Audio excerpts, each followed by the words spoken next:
Hey guys, Sam here from HS Media TV on YouTube.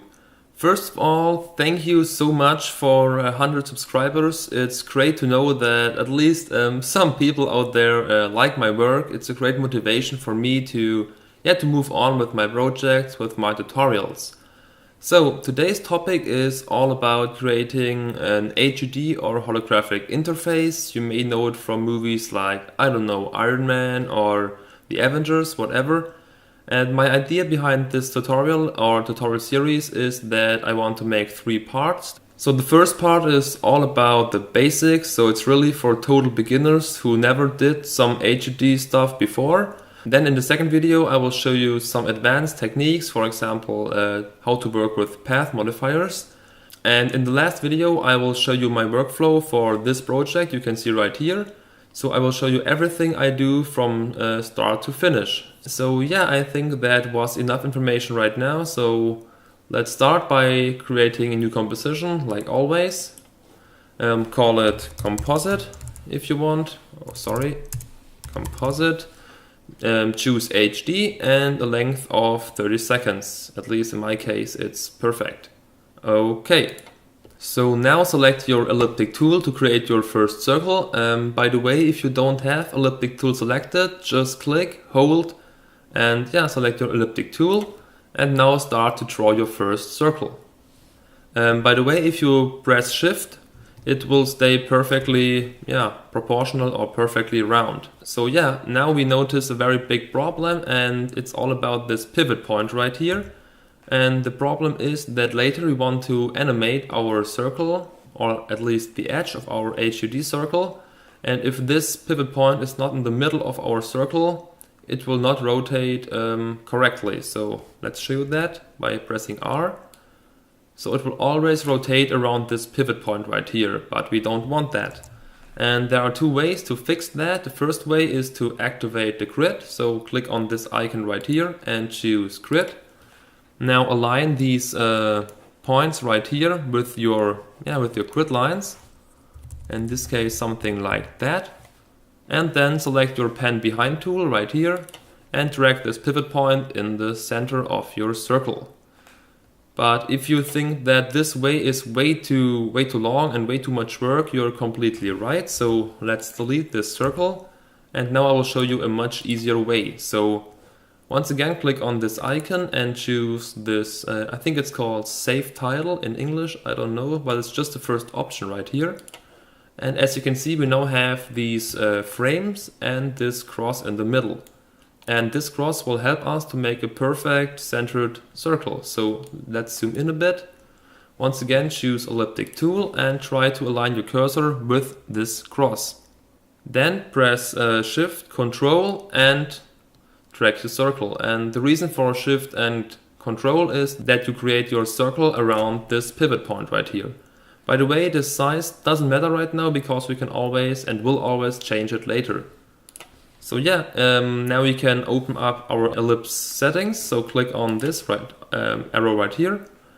Then we want to deselect our surface because we don't want to see it.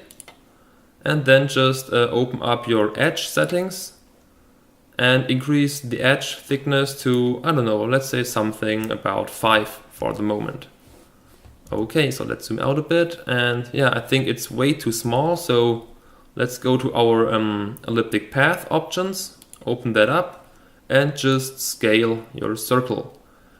I always use this option instead of scaling it because I think it looks much better, especially if you zoom in, you will see a better edge than if you just scale it up. Okay, so now it's time to create our HUD shapes. So for that, go to the bottom of your edge options where you find stroke and hit this plus icon. And as you can see, this effect will now divide your edge into different parts. And we can affect these small parts by just increasing this stroke value, for example. So maybe something like that. Of course, let's increase the edge thickness. So maybe something like that. And yeah, this option is very cool because you can always add some more options. So for example, offset, then hit plus again to change the distance between these white parts.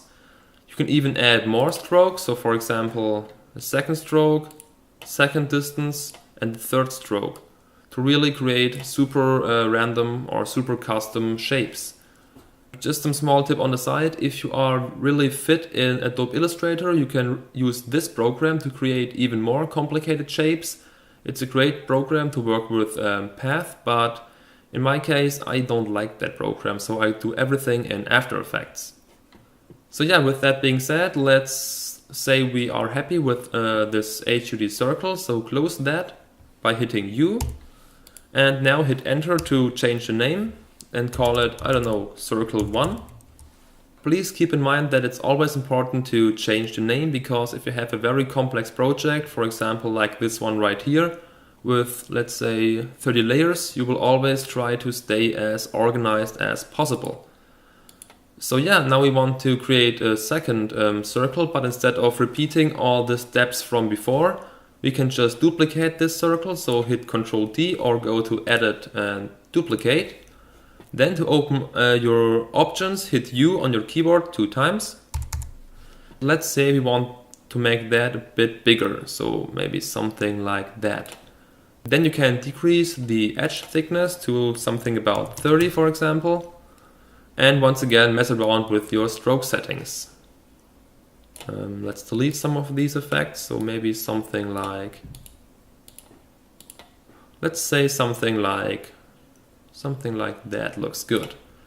Okay, so it's always the same thing, just try to mess around with all these settings, so edge thickness and the stroke effect, to create your super custom HUD shape. So for example, as you can see right here, it's all about creating different layers, different sizes, some thicker, some thinner, and you can even mess around with the opacity. So for example, right here I have very transparent HUD elements in the background and then some elements in the foreground.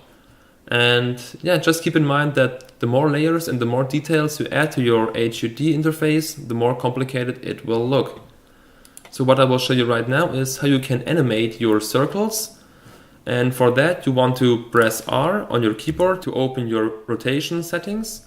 Then alt-click this stopwatch right here and just type in wiggle 0.2, 270. Close that by hitting enter. And what you can see right now is that this expression right here starts to animate your circle. So sometimes it goes left and sometimes it goes right. It just happens by accident. If you don't know what this wiggle expression does, it just, like I said, animates this circle or the object you choose by accident. So the first value, in this case 0.2, is about the frequency, so how many times per second this expression will change your layer. And the second one is the amount of change you want in your animation. So I usually try to stay around these values. Of course, you can decrease the frequency to make it slower or increase it to make it faster. It's up to your personal taste. So yeah, for the moment, just copy that by hitting Ctrl C. Then go to your second circle layer, hit R on your keyboard, alt-click the stopwatch, and hit Ctrl V to paste it.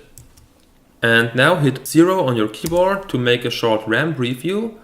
And yeah, I think that starts to look cool. Of course, it's not really impressive because it's just 2 simple circles.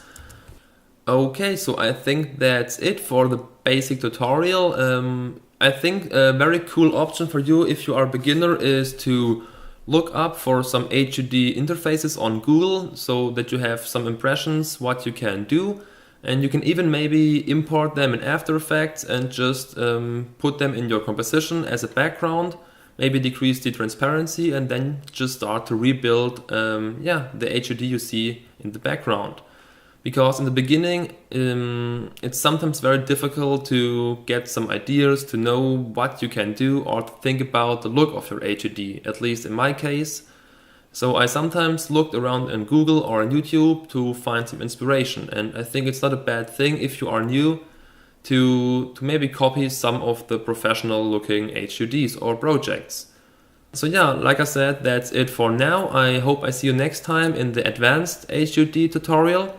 So yeah, just try to mess around with the effects I showed you in this video and just have fun and stay creative.